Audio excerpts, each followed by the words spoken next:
Hello दोस्तों, 21 HDD classes में आपका स्वागत है।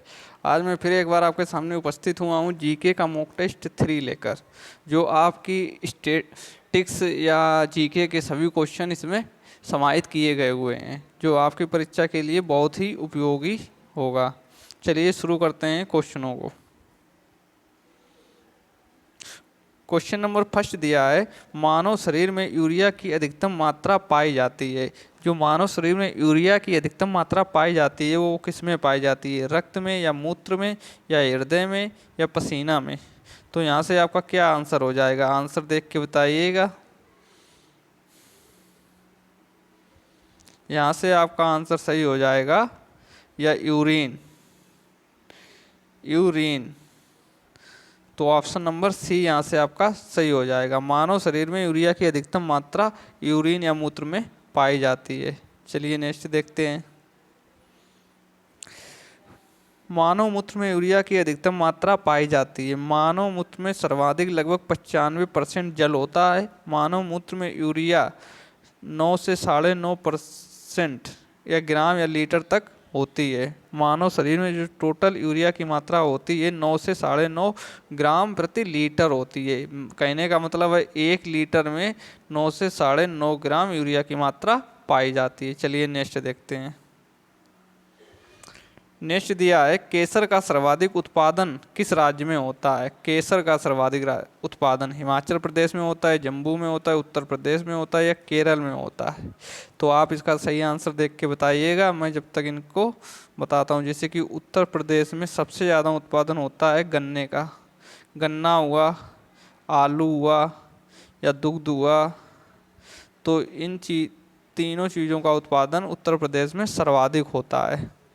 हिमाचल प्रदेश में हमारे सेब का उत्पादन होता है, सेब का उत्पादन। तो यहाँ से आपका केसर का उत्पादन सर्वाधिक किस राज्य में होगा? तो यहाँ से आपका आंसर सही हो जाएगा ऑप्शन बी, जम्मू कश्मीर में केसर का उत्पादन सर्वाधिक होता है। चलिए नेक्स्ट देखते हैं।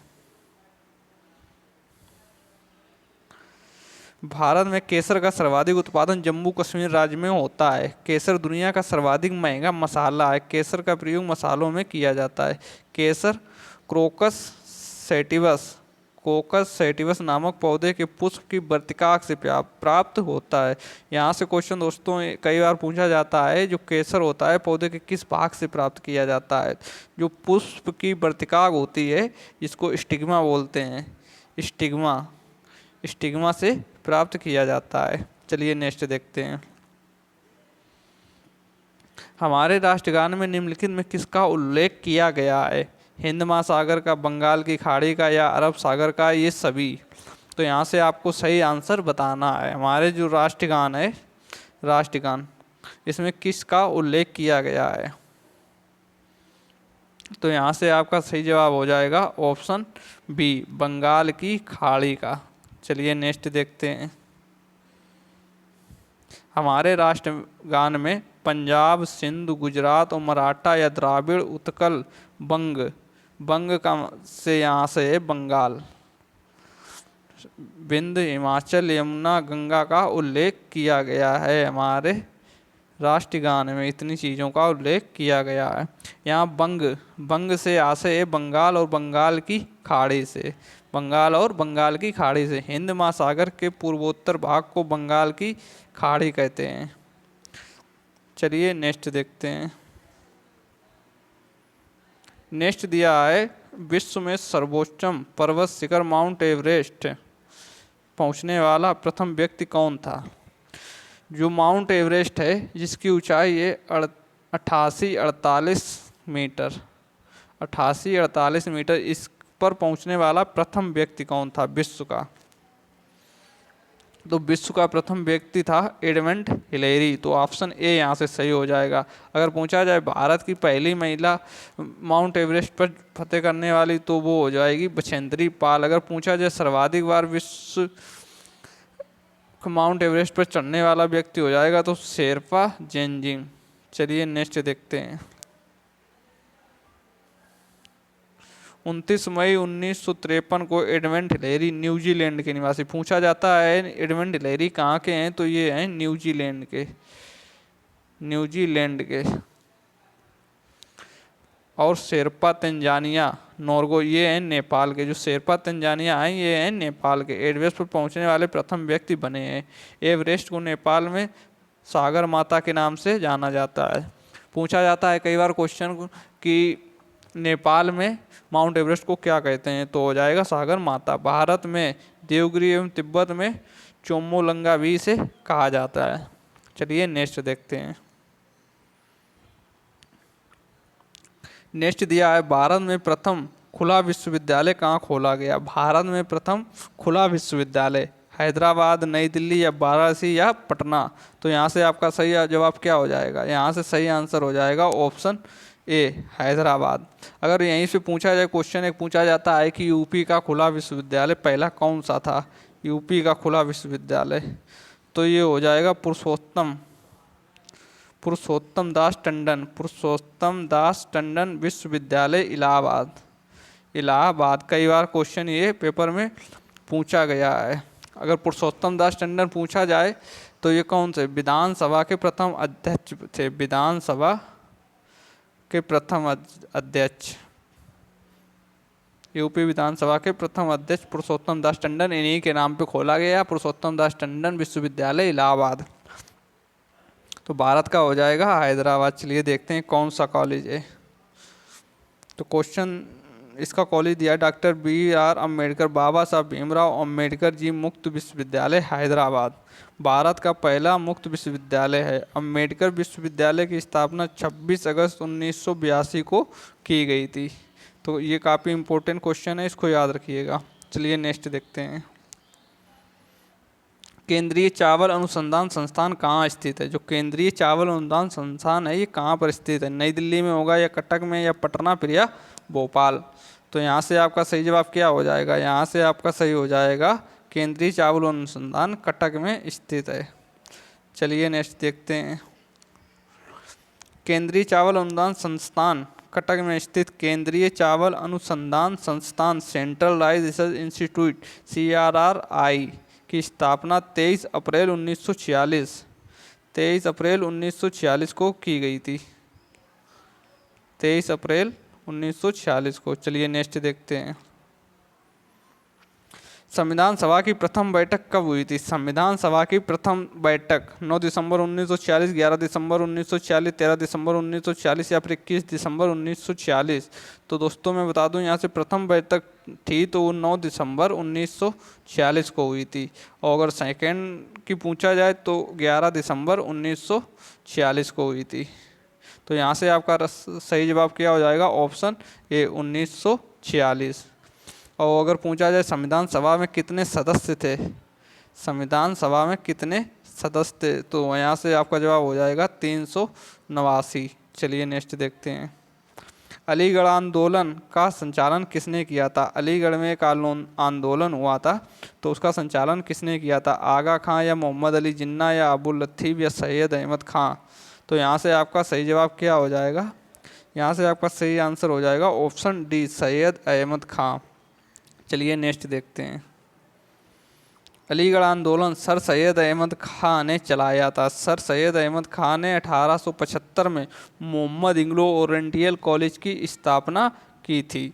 1920 में यही स्कूल अलीगढ़ मुस्लिम विद्यालय के नाम से जाना जाता है। कई बार क्वेश्चन पूछा जाता है कि अलीगढ़ मुस्लिम विश्वविद्यालय की स्थापना किसने की थी, तो यहाँ से आपका सही जवाब हो जाएगा सैयद अहमद खां ने। चलिए नेक्स्ट देखते हैं। नेक्स्ट दिया है विश्व का सबसे बड़ा मरुस्थल कौन सा है। विश्व का सबसे बड़ा मरुस्थल गोबी मरुस्थल या सहारा मरुस्थल या कालाहारी मरुस्थल या थार मरुस्थल। तो यहाँ से आपका सही जवाब क्या हो जाएगा, विश्व का जो सबसे बड़ा मरुस्थल है वो है सहारा मरुस्थल, ऑप्शन बी। अगर पूछा जाए भारत का सबसे बड़ा मरुस्थल तो हो जाएगा थार मरुस्थल। ये भारत और पाकिस्तान में फैला हुआ है। चलिए नेक्स्ट देखते हैं। उत्तर प्रदेश में कुंभ मेले का आयोजन किस स्थान पर किया जाता है, वाराणसी, हरिद्वार या ऋषिकेश या प्रयागराज। तो ये तो आप सभी को क्वेश्चन पता होगा। उत्तर प्रदेश में कुंभ मेले का आयोजन प्रायः प्रयागराज में किया जाता है। यहाँ पर अर्ध कुंभ का आयोजन प्रत्येक 6 वर्ष बाद पूर्ण कुंभ या जिसको कुंभ कहा जाता है उसका आयोजन प्रत्येक 12 वर्ष बाद किया जाता है। तो अभी हाल ही में 2019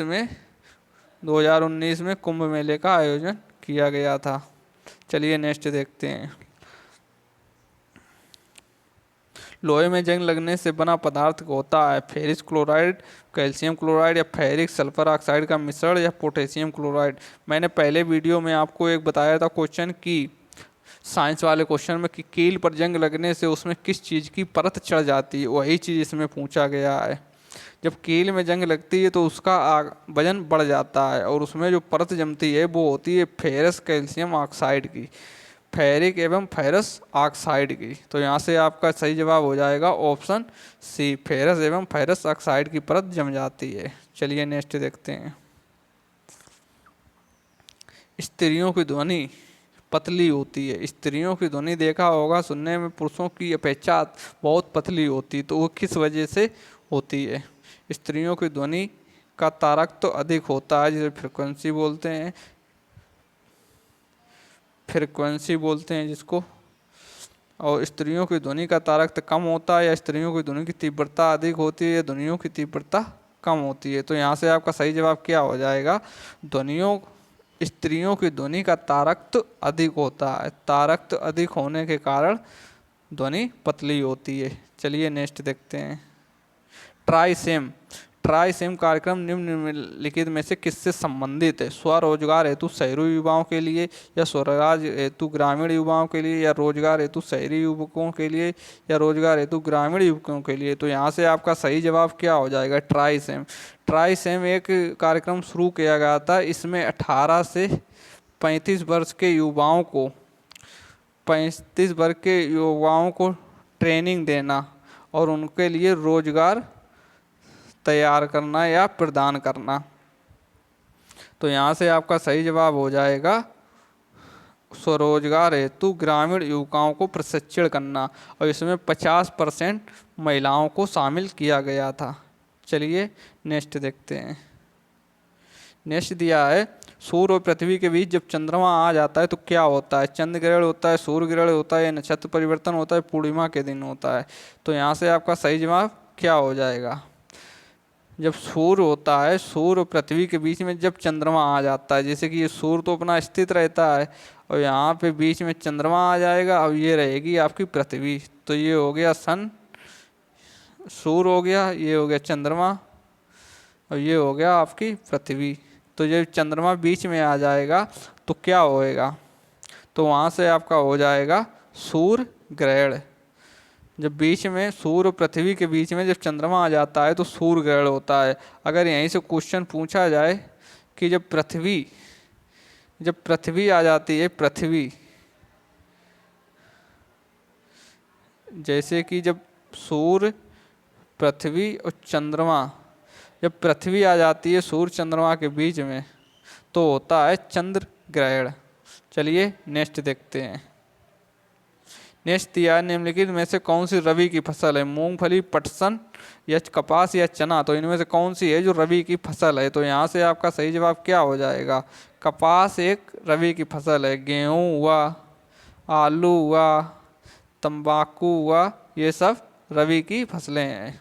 चलिए नेक्स्ट देखते हैं। भारत में प्रथम 3 विश्वविद्यालय कलकत्ता, मद्रास, मुंबई की स्थापना कब की गई थी?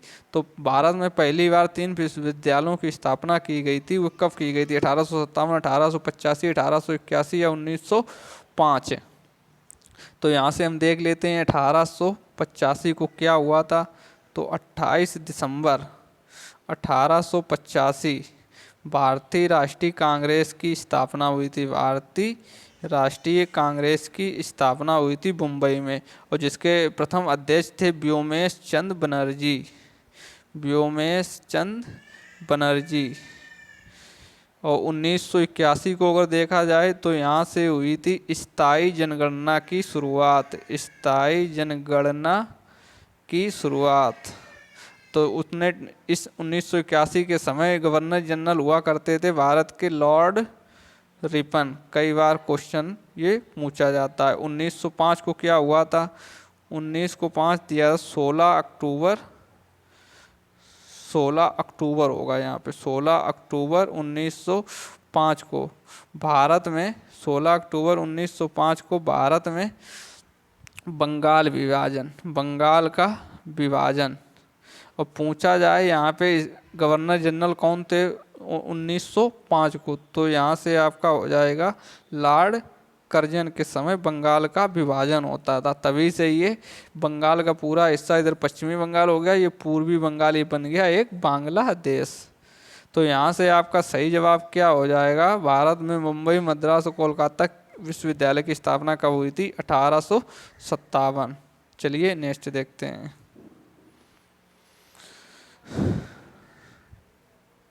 प्रथम भारतीय नारी जिसने विश्व के सातों महाद्वीपों के सर्वोच्च पर्वत शिखरों पर सफलतापूर्वक आरोहण किया, मतलब चढ़ाई की। जो 7 समुंदर हैं इनकी सर्वोच्च चोटी पर्वत की चढ़ाई किसने की थी?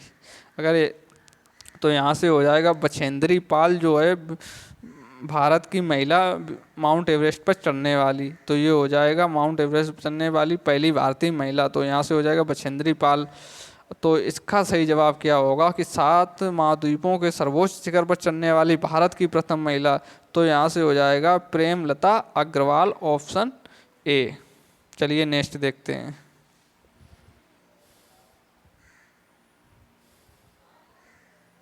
सहरिया जनजाति किस राज्य में निवास करती है? तो यहाँ से आपका हो जाएगा राजस्थान। चलिए नेक्स्ट देखते हैं। नेक्स्ट दिया है विश्व स्वास्थ्य दिवस कब मनाया जाता है? विश्व स्वास्थ्य दिवस कब मनाया जाता है? तो यहाँ से आपका सही जवाब क्या हो जाएगा, 7 अप्रैल। 7 अप्रैल को विश्व स्वास्थ्य दिवस मनाया जाता है, वर्ल्ड हेल्थ डे। चलिए नेक्स्ट देखते हैं। नेक्स्ट दिया है निम्नलिखित में कौन अमौखिक संप्रेषण का उदाहरण नहीं है? बोलना, शारीरिक हाव भाव, आंखों का मिलना, ये तीनों अमौखिक संप्रेषण के उदाहरण है, लेकिन स्वर की ऊंचाई संप्रेषण का उदाहरण नहीं है, तो यहाँ से सी सही हो जाएगा। चलिए नेक्स्ट देखते हैं। 22 अप्रैल को किस नाम से जानते हैं यार? 22 अप्रैल को कौन सा दिवस मनाया जाता है 22 अप्रैल को? तो यहाँ से आपका सही जवाब क्या होगा, मातृ दिवस या पृथ्वी दिवस या सेना दिवस या शिक्षक दिवस? शिक्षक दिवस 5 सितंबर हो जाएगा, सेना दिसंबर 15 जनवरी हो जाएगा। और तो 22 अप्रैल को क्या मनाया जाता है? यहाँ से सही जवाब हो जाएगा पृथ्वी दिवस, ऑप्शन बी राइट हो जाएगा। चलिए नेक्स्ट देखते हैं। दिया है भारत में निम्नलिखित कौन सी जनजाति सर्वाधिक संख्या में पाई जाती है? टोड, गारो, भील या गोंड? कौन सी जनजाति सर्वाधिक संख्या में पाई जाती है? तो यहाँ से आपका सही जवाब हो जाएगा गोंड जनजाति सर्वाधिक संख्या में पाई जाती है। चलिए नेक्स्ट देखते हैं। हमारे रुधिर में ऑक्सीजन का परिवहन एक प्रोटीन द्वारा होता है, उस प्रोटीन का नाम बताना है। हीमोग्लोबिन होता है, केराटिन होता है, कोलेजन होता है, मायोग्लोबिन होता है। तो हमारे शरीर में जो रुधिर का संचालन होता है वो एक प्रोटीन होती है हीमोग्लोबिन। हीमोग्लोबिन के कारण ही हमारे शरीर में ऑक्सीजन का परिवहन होता है। अगर पूछा जाए कि ब्लड का जो कलर होता है वो रेड क्यों होता है, तो आपका भी सही आंसर होगा हीमोग्लोबिन के कारण ही कलर का ब्लड का कलर रेड होता है। चलिए नेक्स्ट देखते हैं। नेक्स्ट दिया है संघाई सहयोग संगठन। संघाई ये एक चीन का संगठन है, चीन का संघाई सहयोग संगठन के अनुसार 8 अजूबे दिए हैं। तो यहाँ पे नंबर 1 लिस्ट में आता है स्टैचू ऑफ यूनिटी, जो कि भारत की है। सरदार वल्लभ भाई पटेल, अगर पूछा जाए किस नदी पे है तो ये नर्मदा नदी पे है। नर्मदा, अगर इसकी हाइट पूछी जाए तो 182 मीटर ऊंची है, विश्व की सबसे ऊंची चोटी में आती है, इमारतों में आती है सॉरी। स्टैचू जो है नर्मदा सरदार वल्लभ भाई पटेल की 182, और ये दिए अहमदाबाद में, अहमदाबाद नर्मदा नदी के किनारे है। दूसरा दिया है दामिंग पैलेस, ये एक चाइना का दामिंग पैलेस है। चलिए नेक्स्ट देखते हैं। 8 अजूबे दिए हैं संघाई सहयोग। कई बार पूछा गया है संघाई सहयोग संगठन किस देश का है, तो ये है चीन का, याद रखिएगा आप। तीसरा देखते हैं। तीसरा दिया है नवरूज पैलेस तजाकिस्तान, नवरूज पैलेस है तजाकिस्तान। चौथा दिया है मुग़ल विरासत पाकिस्तान, मुग़ल विरासत पाकिस्तान। तीसरा दिया है तमगली जार्ज कजाकिस्तान। पोई कलाम कॉम्प्लेक्स, पोई कलाम कॉम्प्लेक्स दिया है उज्बेकिस्तान में। द गोल्डन रिंग ये है रूस की, द गोल्डन रिंग जो है ये रूस की है।